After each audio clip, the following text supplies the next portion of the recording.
राम राम किसान भाइयों, कैसे हो आप सब लोग। स्वागत है आप सभी का फिर से एक नई वीडियो में। दोस्तों, आपने पिछला वीडियो देखा था, उसी का ये दूसरा भाग है। और अभी अपन देख सकते हो दूसरे एक पॉली हाउस के अंदर आ गए हैं। तो यहाँ की भी फसल अभी आपको दिखाते हैं किस प्रकार इनकी फसल खड़ी है, और इस पॉली हाउस के अंदर क्या कुछ अलग है वो भी अपन देखते हैं। तो सर, इस पॉली हाउस के अंदर आपने और अलग से क्या क्या तकनीकी अपना रखी है? इसमें मुझे एक तो बेड ज़्यादा लग रही है।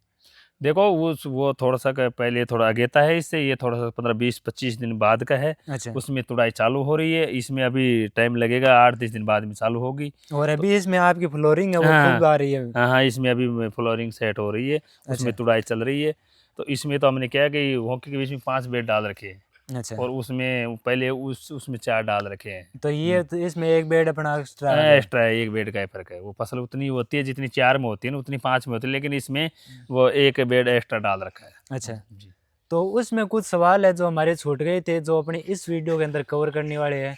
तो जब अपन खीरा लगाते हैं तो उसमें वैरायटी बड़ी इंपॉर्टेंट होती है। देखो हाँ, वैरायटी तो देखो, पहले बात तो वैरायटी जैसी वही लगानी चाहिए जो अपन को 2-5 साल से, या उसका कहीं देखा हो ना नमूना, या कहीं उसकी फसल देखी हो, तो वही वैरायटी लगानी चाहिए कोई जिसको। हाँ किसान से सजेस्ट हाँ हाँ, लेके बिल्कुल, हाँ बिल्कुल, वही वैरायटी लगानी चाहिए जिससे किसान को ज़्यादा मुनाफा हो सके। आप कौन सी वैरायटी लगाते हो? देखो, हम मौसम के हिसाब से वैरायटी लगाते हैं। हमारे किसानों के पास काफ़ी वैरायटी है, जैसे रिजवान की भी है, अच्छा। और करष्टी की भी है, युक्सेल की भी है, और काफ़ी कम से कम 1000 वैरायटी है। तो आप तो सर्दियों के अंदर कौन सी वैरायटी लगाते हो? मेरे तो ये रिजवान की, ये किंग अभी ये स्टार है। रिजवान हाँ, की है। रिजवान का किंग स्टार है। अच्छा। और गर्मी में हम रिजवान का मल्टी स्टार लगाते हैं, तो और आप कैप्टन रिजवान स्टार। की लगाते हाँ, हो? रिजवान का भी लगाते हैं, कभी युक्सेल का भी लगा लेते हैं, कभी और कोई दूसरी कंपनी भी लगा लेते हैं, जैसा मौसम है उस हिसाब से लगा लेते हैं। अच्छा। अगर अपन खीरे की खेती करते हैं तो उसमें पानी है वो कैसा होना चाहिए, उसका पीएच मान कैसा होना चाहिए? देखो, पानी हमारे तो बोरिंग का पानी तो है नहीं, अच्छा। हमारे तो पौंड का, फार्म पौंड का पानी है।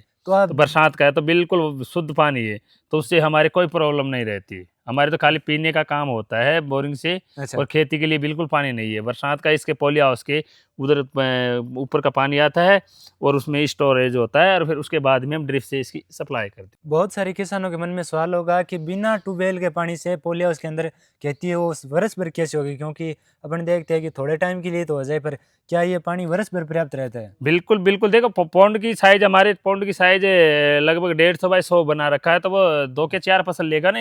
अगली बार जून जुलाई में बारिश आएगी, अच्छा। तब एक फसल ये हो जाएगी, एक दोनों पॉली हाउसों की, अगली वो आगे हो जाएगी, तो पौंड बड़ा उसमें तो पानी बचेगा वापस। अच्छा। तो बिल्कुल। आपका ये बारिश के पानी से ही हाँ पूरा हाँ, करते बिल्कुल हो? बिल्कुल, बारिश के पानी से ही तो है। ट्यूबवेल के पानी का पीएच इसमें कितना होना चाहिए? नहीं, ट्यूबवेल का तो है नहीं, नहीं ट्यूबवेल का जैसे बजरी का पानी होता है ना, हाँ हाँ। तो उसका पीएच और इसी समान होता है ना, तो अच्छा। वो ठीक रहता है। और हमारे बरसात का ना इसका, ये नॉर्मल पानी बरसात का है ना, वैसे ही होता है। जैसे हमारे यहाँ पथरीला पानी है, तो अच्छा। पीएच भी ज़्यादा है और इसी भी ज़्यादा है यहाँ का ना, तो अच्छा। हमारी वो फसल सक्सेस नहीं होती है। पत्थर के पानी आता है ना, हाँ। कहीं खारा आ जाता है, कहीं कड़वा भी आ जाता है। और बिल्कुल। जैसे ये फसल होती है बरसात के पानी से, और जिस किसान के पास सबमर्सिबल का पानी है, बजरी का, रेता का पानी है, हाँ। तो उससे भी फसल शानदार होगी। अच्छा। हम्म। तो खीरे के अंदर पानी लगता कितना है, ये बड़ा इंपॉर्टेंट सवाल है।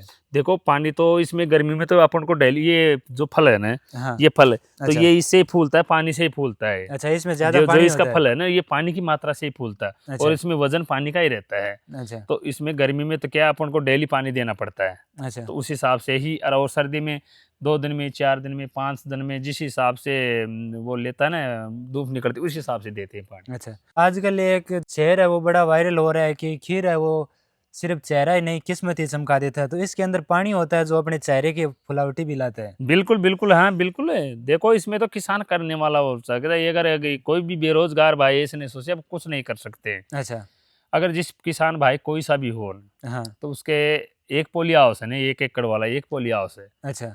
तो अगर वो सीरी पे भी देगा या खुद भी करेगा ना, हाँ। तो लाख रुपए महीने का कमा सकता है आराम से, इसमें तो कोई शक नहीं है। अच्छा, 1 लाख रुपये हाँ, मात्र पर मंथली कमा सकता है वो। एक पोलियो से? हाँ, एक पोली हाउस से लाख रुपए मंथली कमा सकता है आराम अच्छा, से। वो तो आसानी से कमा हाँ सकते। बिल्कुल, इसमें तो बिल्कुल कमा सकता है। और बाकी अपनी अगर कोई मेहनत हो तो वो 2-2.5 लाख रुपये भी कमा सकता हाँ है। हाँ बिल्कुल, वो उसके अलावा और भी काम करते वो अलग है, लेकिन जो भाई पोली हाउस पर निर्भर है ना, हाँ। वो लाख रुपए कमा सकता है पर मंथली का, आराम से खर्चा निकाल के कमा और सकता जब अपन बाहर कोई खीरा लगाते हैं और उसके अंदर जो खीरा लगाते हैं उसके क्वालिटी है। में कितना फर्क होता है? देखो, इसकी बाहर वाली मेरी, इसकी में तो काफी दिन रात का फर्क होता है। अच्छा, वो कैसे? देखो, बाहर के एक तो ये शाइनिंग नहीं रहती है ऐसी, अच्छा और बाहर वाला ओपन वाला ना वो बीज भी 1 रुपये का 2 रुपये का, ये 7.5 का 8 रुपये का 9 रुपये का 10 रुपये का बीज आता है अंदर एक वाला। बीज? हाँ, एक बीज पर बीज की बात अच्छा। करें तो। दूसरा कारण इसमें क्या है कि ये इससे जैसे धागे से सूतले से इसको ऐसे खड़ा करना पड़ता है, तो इसमें मिट्टी में नहीं रहता, तो ये बिल्कुल इसका कलर क्वालिटी सेफ रहती है। अच्छा, ये हाँ। कितने फीट ऊपर उठेगी बेल? और लगभग 6 फीट के आसपास तो तार रहते हैं, जो रस्सी वगैरह तार रहते हैं, 6 अच्छा। साढ़े 6 फीट के आसपास तो ये रहते हैं। हाँ, फिर उस पे यहाँ जाएगी, फिर यहाँ जाने के बाद में इधर वाली तो इधर घूम जाएगी और इधर वाली इधर घूम तो जाएगी। ये समथिंग कितने फीट है जो बेल बढ़ेगी? देखो बेल तो 15 फीट के आसपास हो जाती है। अच्छा। हाँ, 15 फीट के आसपास बेल, जैसे यहाँ से लेके यहाँ वापस जाके 15 फीट के आस 15-16 फीट की 20, कई बार कई मौसम के हिसाब से 20 फीट की भी बेल हो जाती है, लंबी अच्छा, ग्रोथ ज्यादा हो जाता है। तो उस टाइम वापस चढ़ा हाँ, दिया? इसको वापस लाना पड़ता है, फिर ऐसे वापस लाना पड़ता है। अच्छा।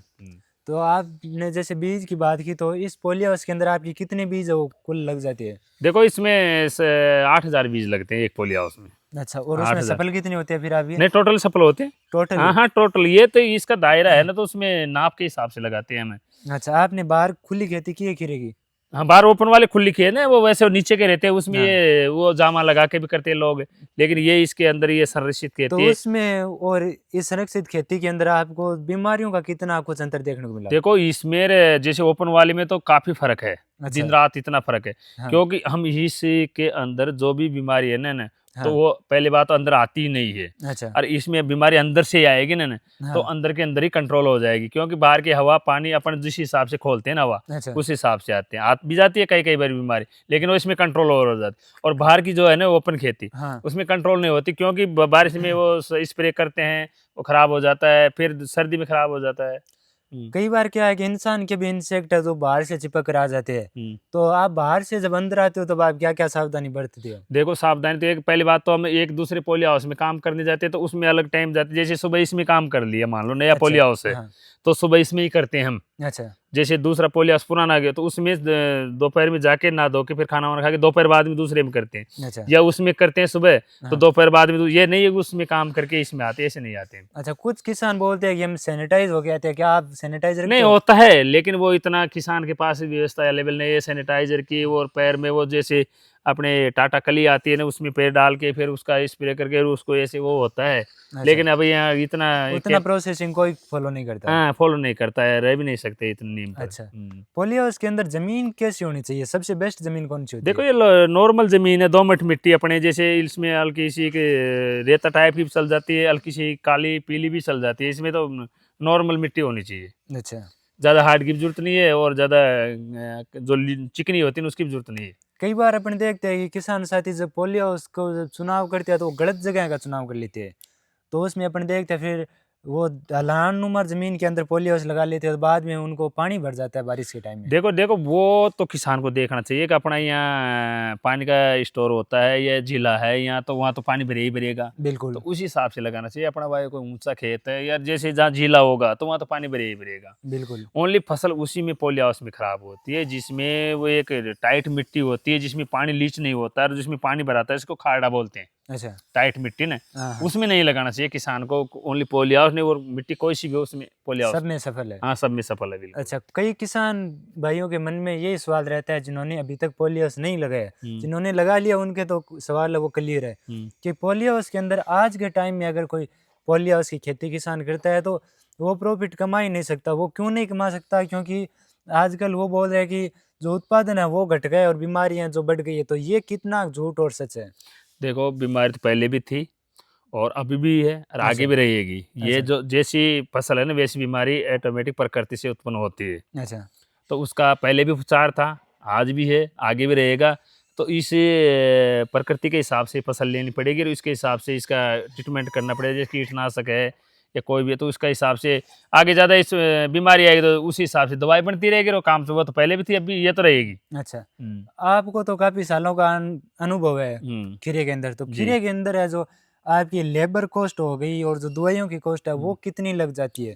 देखो जैसे रेंट पे लेने वाले तो कई तो लीज पे ले लेते हैं साल भर के लिए, कई रेंट पे ले लेते हैं, कई हिस्से में सीरी के हिसाब से ले लेते हैं। अच्छा। हमारे तो ये खुद के पर्सनल है पोली हाउस, हमारे खुद के। अच्छा। पहले हम भी लीज पे या रेंट पे करते थे, 25% में करते थे। अच्छा।